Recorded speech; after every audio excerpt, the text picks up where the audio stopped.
reliving the trauma, frustrated with inaccuracies, feeling dehumanized. These were just some of the harmful effects that gun violence survivors described when asked how they perceived news media reporting about their injuries and about gun violence in their communities. That's according to a new study from Philadelphia where shootings nearly doubled during the past 2 years.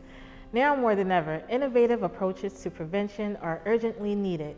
What if media reports on gun violence could be part of the solution? 26 gunshot patients participated in this study.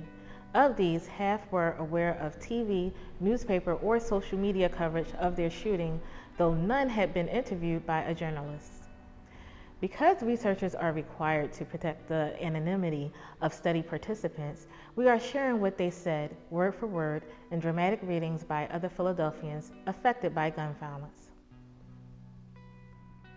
One woman said she felt exposed, which she connected to a lack of control over the narrative from her story. She said, "They didn't ask me any questions. There were no calls made to me or talked to me personally.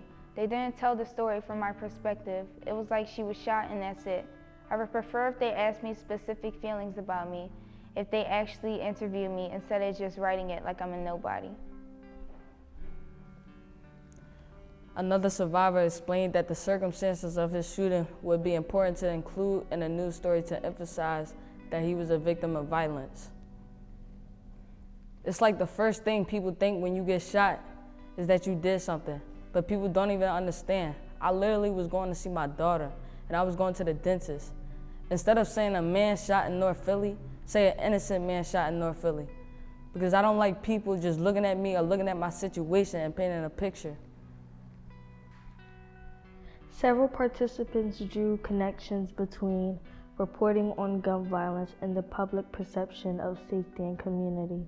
One man explained, "You report the gun violence, but why not do a follow-up report for the victims, the survivors, the families that had to bury these people, the whole process? Just don't do a guy got shot over there, a guy got shot over here. You're making people more fearful. You're more fearful. You're going to arm yourself more." One man said that reporting can suggest a lack of empathy on the parts of the reporter. It sounds like they don't care at all. They don't care about the victim.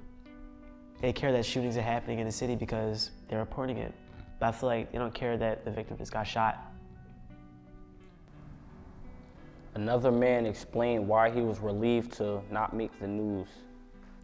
"If I would want the whole city to see me on the news, I would want it to be for something positive. Something like that is negative, and people tend to think about things or judge people because of the stuff they've been through." One participant shared his impressions of watching TV and social media reports of his injury and was concerned with inaccuracies. "You play back the incident, but then when you're looking at the news reports, sometimes it will make you frustrated because the news don't always have the right information."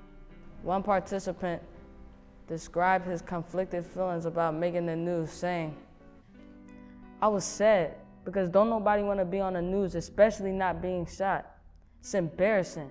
You get nervous, you don't want your business out there, but then you feel a little sense, like somebody cared, like somebody is trying to find the person who shot you." Another participant expressed the anguish of watching a video posted on Instagram depicting the immediate aftermath of his shooting. "It gave me tears to my eyes because just seeing me hurt and then putting me in a cop car. I didn't believe it at first. I was getting dragged by my hoodie and my pants, and I was falling, and the cops was just trying to pick me up, and they just kept letting me fall." Another man said that reporting that he was still alive and where he could be found placed him in danger. "If the incident happened and whoever shot me really wanted to do something to me, now letting them know that he's still alive, he's at ICU or at XYZ hospital, you're giving people information that they shouldn't have."